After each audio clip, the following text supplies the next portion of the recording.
여러분, 범사에 기한이 있다고 합니다. 모든 일에도 정해진 시간이 있다는 것입니다.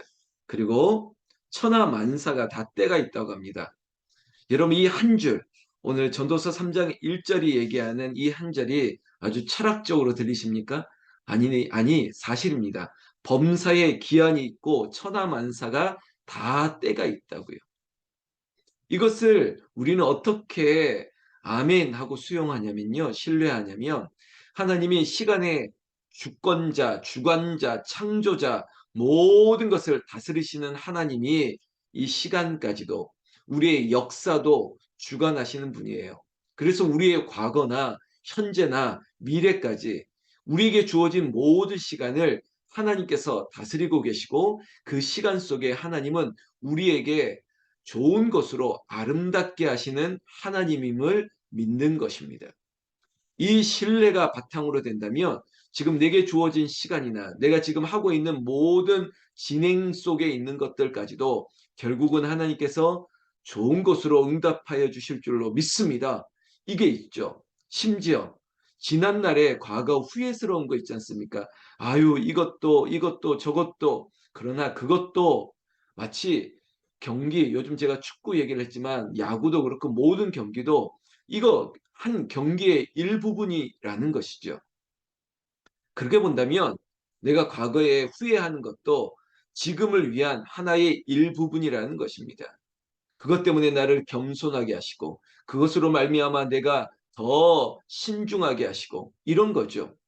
과거의 경험마저도 이런 것인데 그렇다면 현재도 심지어 미래도 우리에게 주어지지 않는 이 시간 속에 막 수레바퀴처럼 길갈처럼 이 흘러가고 있는 이 모든 시간의 때에 하나님이 마치 이 톱니바퀴처럼 정확하게 맞추고 계신다는 거예요.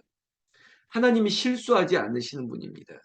하나님이 내 시간과 그리고 내 주어진 모든 장소 속에서 우리의 역사의 이 태아래에서 수고한 것이 전도자는 헛되다라고 말하지만 그것은 하나님을 경외하지 못하고 하나님을 알지 못하고 주님이 없는 인생이 헛된 것이지 우리가 여호와를 알아가고 우리가 여호와를 아는 것이 지혜의 근본인데 바로 이런 겁니다. 시간을 창조하시고 시간을 다스리시고 우리의 역사의 주관자 되시는 하나님이 모든 것을 아름답게 하실 것을 믿습니다.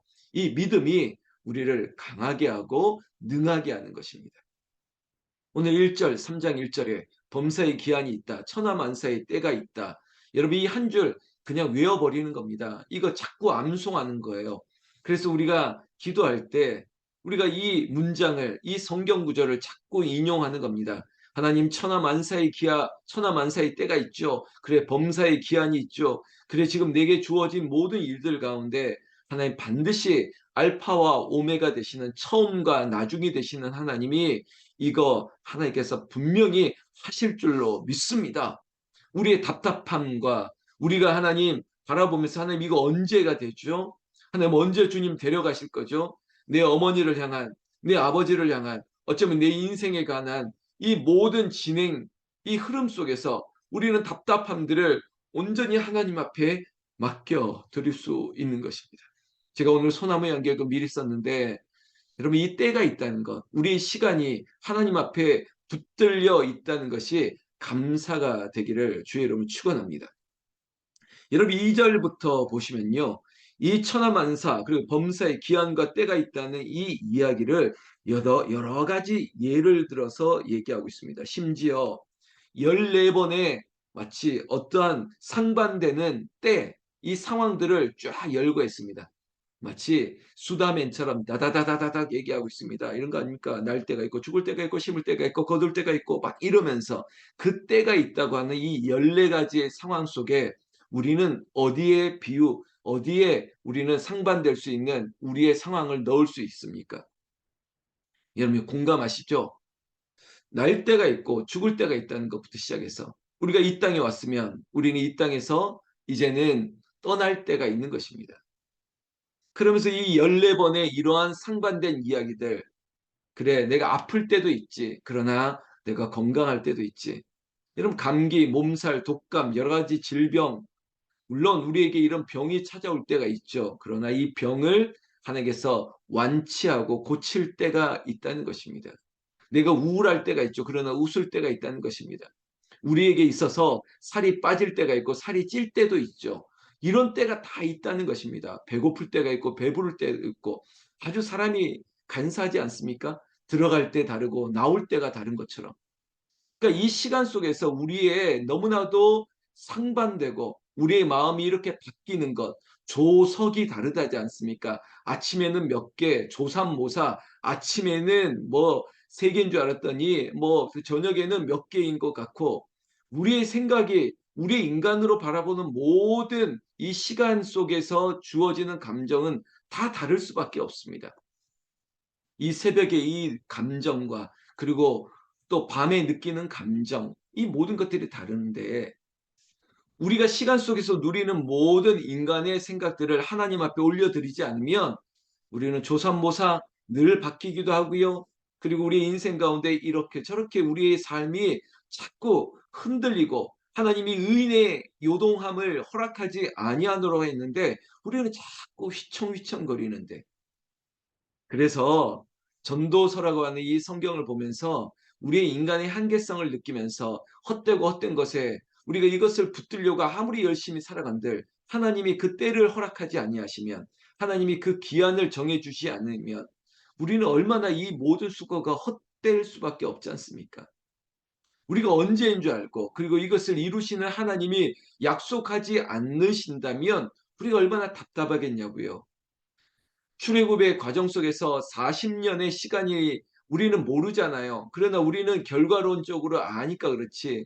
그 시간 하루하루가 얼마나 답답하겠습니까? 그래도 모세처럼 하나님이 이 가나안 우리에게 주어진 가나안 약속의 땅을 주실 것을 믿기 때문에 모든 시간 앞에 그 매일 반복되는 일상 아니겠습니까? 눈을 떠도 모래 사막, 눈을 떠도 늘 뭐 한쪽에는 구름 기둥이 있고 또 한편에는 불 기둥이 있고 늘 보는 거 늘 봐도 답답하지 않을 수 있는 것은 주께서 나와 함께 하심이라 그 믿음을 가지고 뚜벅뚜벅 걸어가는 것입니다.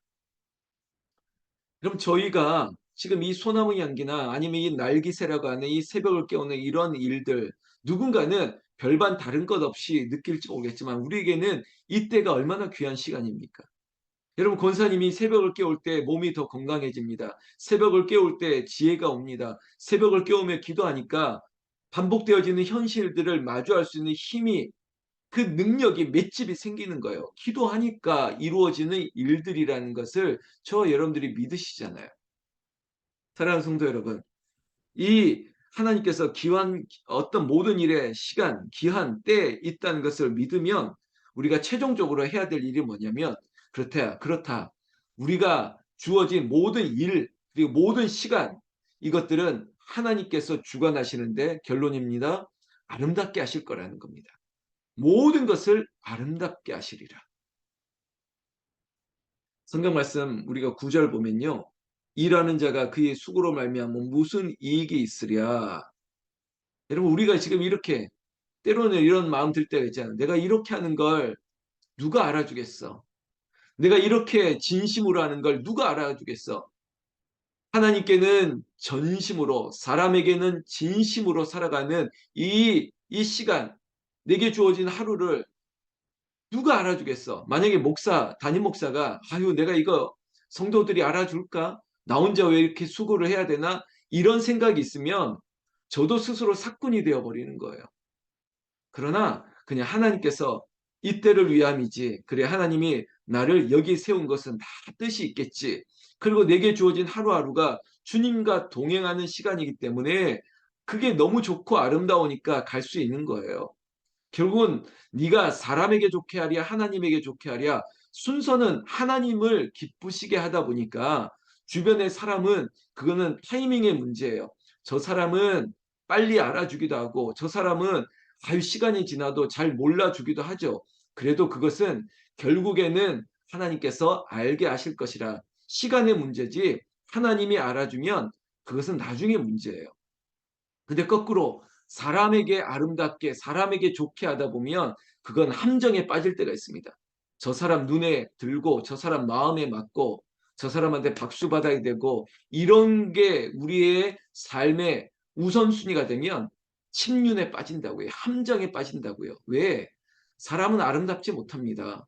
그저 죄인인데 하나님이 의롭다 하셨기 때문에 아름답다라고 여기지 그 안에 예수님으로 성령으로 충만하지 않으면 본성이 언제나 드러나올 수 있는 게 나와 여러분들이기 때문에 그래서 언제나 주님 앞에 내가 주님 안에 주님이 내 안에 그리고 주님의 눈으로 나를 반추하고 반성하고 성찰하는 거예요. 전도서는 바로 자신을 반성하는 지혜를 얻는 거예요. 오늘도 이 말씀 가운데 하나님이 10절에 인생들에게 노고를 주사 애쓰게 하신 것을 내가 보았노라. 여러분 하나님이 인생들에게 하나님이 이 시간 우리들에게 일하고 계세요. 하나님도 역사라고 하는 게 일을 하신다는 거예요. 하나님 나를 위해서 일하고 계신다고요. 성령을 보내서 보혜사 성령을 보내서 우리와 함께 하신다고요. 우리가 마땅히 빌 바를 알지 못하고 우리가 마땅히 어떻게 해야 될지 모를 때마다 성령께서 힘을 주시고 성령께서 그 옆에서 파라크라이토스 옆에서 은혜를 주신다고요. 그러니까 하나님이 하신 일이 얼마나 많겠습니까? 성경 말씀 11절 마지막에 보면요. 모든 사람들에게는 영혼을 사모하는 마음을 주셨느니라. 그러나 하나님이 하시는 일의 시종을 사람으로는 측량할 수 없게 하셨도다. 여러분, 시종을 처음과 끝을 우리는 알 수 없어요. 이거 언제 시작됐지? 그리고 이거 언제 끝날지 알지 못하나 그러나 하나님께서 아름답게 하실 것이라고요. 여러분 믿으십니까? 우리의 삶을 아름답게 하실 것을 지금은 내가 비루하게 살지라도 하나님이 저 말석에 있는 나를 향해서 내 옆으로 와 하나님께서 높은 곳으로 올리실 때가 있는 거죠. 그래서 낮을 때가 있고 높아질 때가 있는 것입니다. 12절 보십시오. 사람들이 사는 동안에 기뻐하며 선을 행하는 것보다 더 나은 것이 없는 줄을 내가 알았고 여러분 하나님이 아름다우신 하나님 어제도 기묘자라 모사라 기묘자 뷰티풀 모사라 카운셀러 하나님은 아름다우시고 하나님은 상담하시는 자상하신 분인 걸 아는 거예요. 그래서 하나님께서는 우리가 살아가는 모든 것들 가운데 하나님이 좋은 것으로 만족해 하신다는 것이죠. 성경 말씀 14절 하나님께서는 행하시는 모든 것은 영원히 있을 것이라 그 위에 더할 수도 없고 그것에서 덜할 수도 없나니 하나님이 이같이 행하심은 사람들이 그의 앞에서 경외하게 하려 하심인 줄을 내가 알았도다. 여러분 하나님이 하신 일을 덜거나 더하거나 할 수 없습니다. 하나님 우리에게 가장 좋은 것으로 가장 아름다운 것으로 만족해 하시는 분이 나의 하나님 되시는 거죠. 사랑하는 성도 여러분, 여러분 인생의 후회하지 마십시오. 아예 헛헛해가지고 이 12월 되면 야 내가 뭐 하고 살았나 여기까지 오면서 내가 한 게 없네. 아니요. 하나님이 다 모든 것들을 아름답게 하신 것입니다. 하나님이 함께 하셨기 때문에 아니 지금 내가 여기 있는 것이에요. 그래도 이렇게 버티고 견디고 사는 것이 하나님의 은혜라고 말할 수 있는 것이죠. 여러분 오늘도 12월 2일 금요일 오늘 하루의 시작과 끝을 하나님이 주관해 주셔서 살아도 주를 위해 죽어도 주를 위해 알파 오메가 처음과 나중 모든 시종이 하나님 앞에 있으니 하나님 내 삶을 온전히 맡겨 드립니다. 하나님께 드리면 하나님께서 책임져 주시기를 나는 우리 주 예수님의 이름으로 축원합니다. 축원합니다.